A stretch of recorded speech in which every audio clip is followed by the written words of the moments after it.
Hi, Gabriella. It's Jeff here, Jeff Allen, and I just saw your post about Algeria, and and you're giving the background about the Algeria, and that's kind of a topic that hits home for me because my when I did my second bachelor's degree in French in 1 year, I had a teacher that had grown up during the Algerian, war, Independence War, and she taught us literature about that period, and all the Albert Camus books and all that.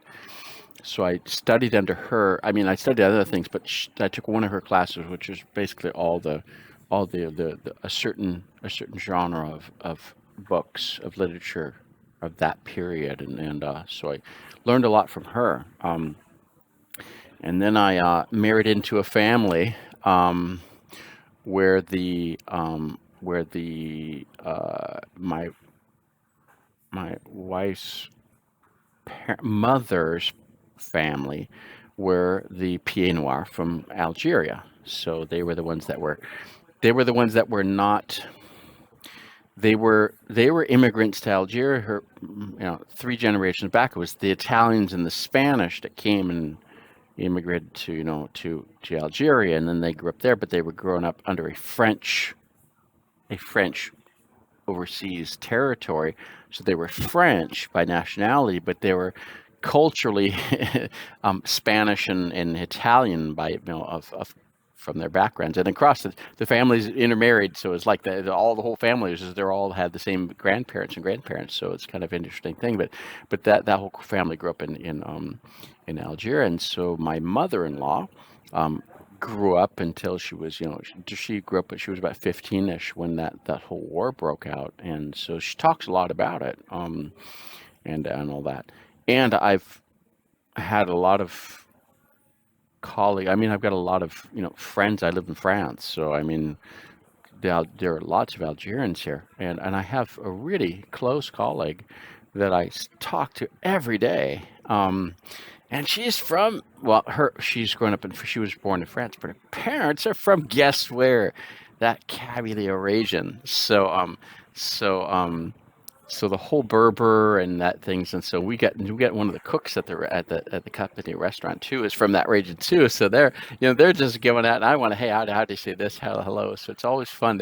This is always a culture thing, and so we're regular to talking about my colleague are regular talking about the the, the problems of diversity and inclusion in France for Algerian um, descendants. I'll say it that way because I do have some friends that are from Algeria that came from Algeria as students, and I've known them for decades, and so they came from here and then they studied here and they stayed on and got jobs here and all that.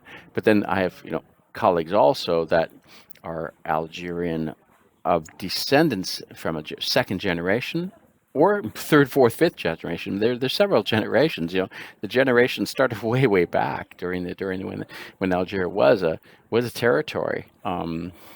So an overseas territory. So it was all that kind of thing that all the number of generations and then up to the war and all that. So there's still a lot of that. In fact, there are certain words in French about.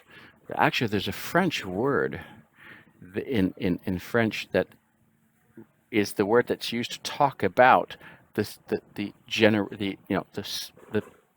subsequent generations of Algerians that live in France. Um, there's a derogatory word for that, and there are other words in other languages that are similar to this for other groups too. I mean, not every language has its references, but there is a specific French. But I do speak a lot. I spend the time, talking to one of my colleagues every day, and a lot of not everything we talk about is about that. We talk about the business stuff too, but a lot of things are about issues in being recognized and being recognized as in the whole diversity inclusion debate, that whole thing, and a lot about that. And each country has its certain groups, ethnic groups. I don't know what to call these things. These they're kind of these kind of words you can use. People want to shoot you after it, but I mean, there are ethnic groups that are kind of the references of what people make fun of and all that, right? And so, and Algeria is unfortunately one of those that gets in that class of ones in France. It gets that gets labeled. So there's a that's really hits home to me, and I do speak out about you know. I've got lots of colleagues that are. I've had lots of colleagues. I made a video a couple of days ago. I've had lots of colleagues who are from Muslim countries that are practicing Muslims from the whole range of countries there, and from I'm going to say from the Muslim Arabic speaking countries because I'm going to be very specific about that.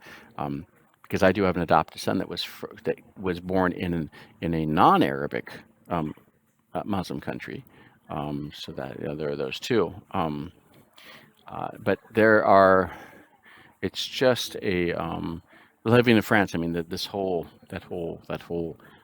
North Africa. Well, actually, all of Africa, but Northern Africa is a very close thing. I mean, for my honeymoon, we went to Morocco for the honeymoon because it's just close. I mean, it's not expensive, so you can go there for a week and it doesn't cost really anything.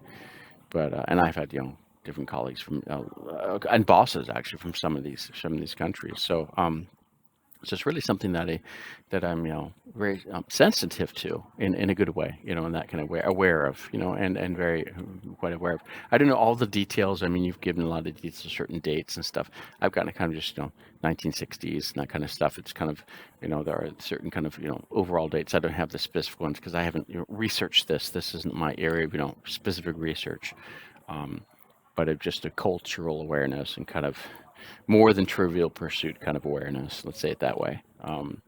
And so yeah, this is it's so important for people to be able to speak their languages and to be able to support them and have them recognized. And this is all. I've done several videos in the past couple of days. I put them all up on my YouTube channel here.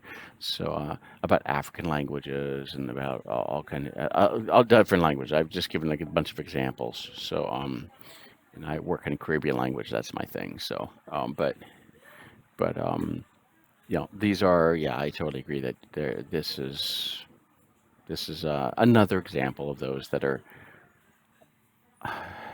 all these empires of the past have created constraints in which the whole Ottoman Empire with the bringing of their Arabic language and all that.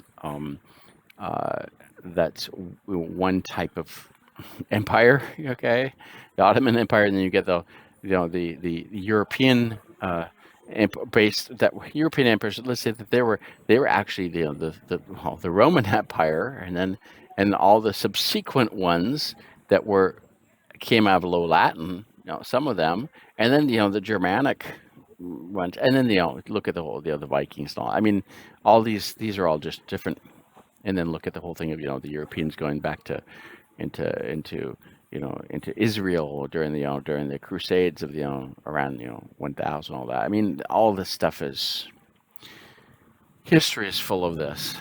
History is full of this power, lots of things are due to power and all that. And very unfortunate. I've kind of videos about that too, but yeah, this is great. It's great to have you post that, and thanks for the information. And I totally agree with you on that. And good to see that there are many of us that are out there that are supporting, working to support language that are just they all need all languages need their chance, and they need to be supported in some way. I get to a point though when a language is down to like there's 5 native speakers left. For me, I don't try to focus on it anymore because it's too far gone for me. Because I like I spend my career is building applications and for phones and stuff to translation systems and stuff. So by the time you get down to 5, there's just no one left.